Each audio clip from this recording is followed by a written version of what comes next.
নজিরবিহীন এক ঘটনা ঘটিয়ে রাজনীতিতে তাক লাগিয়ে দিয়েছে জামায়াতে ইসলামী। দলটির পক্ষ থেকে প্রথমবারের মতো জাতীয় নির্বাচনে দেওয়া হয়েছে হিন্দু প্রার্থী। বিষয়টি নিয়ে আলোচনা সমালোচনা যখন তুঙ্গে, তখন বিস্ফোরক তথ্য নিয়ে হাজির হলেন আলোচিত সাংবাদিক জুলকারনাইন সায়ের।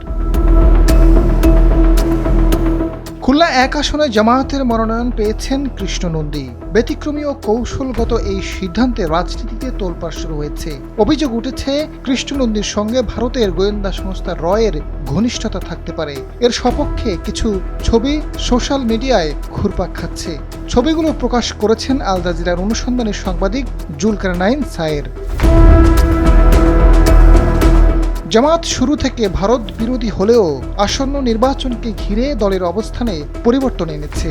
দলের আমির থেকে শুরু করে শীর্ষ নেতারা ভারতের সঙ্গে সম্পর্কের কথা জোরালোভাবে বলছেন। তারই অংশ হিসেবে দলের এতদিনের নিয়ম ভেঙে হিন্দু সম্প্রদায় থেকে দলীয় প্রার্থী দিয়েছে তারা। কেননা প্রতিবেশী ভারতের একটা বড় প্রভাব সবসময় থাকে। আওয়ামী লীগ মাঠে না থাকায় সেই সুযোগটি লুফে নিচ্ছে জামায়াত। জুলকারনাইন সায়ের তার ফেসবুক পোস্টে জানান, প্রাথমিকভাবে কৃষ্ণ নন্দীর উল্লেখযোগ্য রাজনৈতিক কর্মকাণ্ড খুঁজে পাওয়া না গেলেও জামায়াতের মনোনয়ন পাওয়ার পরেই বেরিয়ে আসে প্রতিবেশী রাষ্ট্রের বিশেষ একটি সংস্থার সঙ্গে তার সম্পৃক্ততা। জানা গেছে কৃষ্ণ নন্দী জামায়াত ইসলামীর হিন্দু কমিটির সভাপতি। তিনি আওয়ামী লীগের সাবেক মন্ত্রী নারায়ণ চন্দ্র চন্দ্রের অতি ঘনিষ্ঠ। কৃষ্ণ নন্দী জনপ্রিয় স্থানীয় জামায়াত নেতা শেখ আবু ইউসুফকে হটিয়ে কিভাবে জামায়াতের মনোনয়ন পেলেন সেটা নিয়ে অনেকে বেশ দ্বিধান্বিত।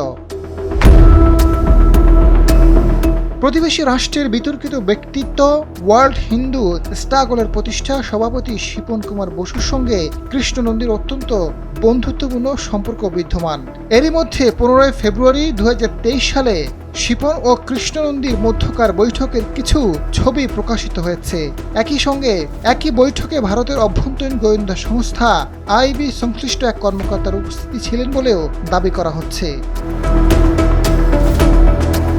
কৃষ্ণ নন্দী 2023 সাল থেকে অদ্যাবধি 22 বার ভারত গমন করেছেন। শিপন কুমারের সঙ্গে বৈঠকের বিষয়ে তিনি জানান, শিপন কুমার বসুকে তিনি চেনেন না, তবে শিপন কুমার উদ্দেশ্য প্রণোদিত হয়ে তার সম্পর্কে বানোয়াট গল্প রটাচ্ছে এবং এসব ছবি সবই এডিটেড। শিপন কুমার তার কাছে চাঁদা দাবি করে তাকে ব্ল্যাকমেইল করার চেষ্টা করছে বলে দাবি করেন কৃষ্ণ নন্দী। এদিকে শিপন ও কৃষ্ণ নন্দীর মধ্যকার বৈঠকের ছবিগুলো প্রাথমিকভাবে ফরেনসিক অ্যানালাইসিস করে কোনো ধরনের এআই ব্যবহার কিংবা ট্যাম্পারিং খুঁজে পাওয়া যায়নি। শিপন কুমার বসুর সঙ্গে তোলার সময় কৃষ্ণ নন্দী ভারতে অবস্থান করছিলেন, যা তার ভ্রমণ সংক্রান্ত তথ্য যাচাই করে নিশ্চিত হওয়া গেছে বলে জানান জুলকারনাইন সায়ের। আজাদ ফারুক, সময়ের আলো।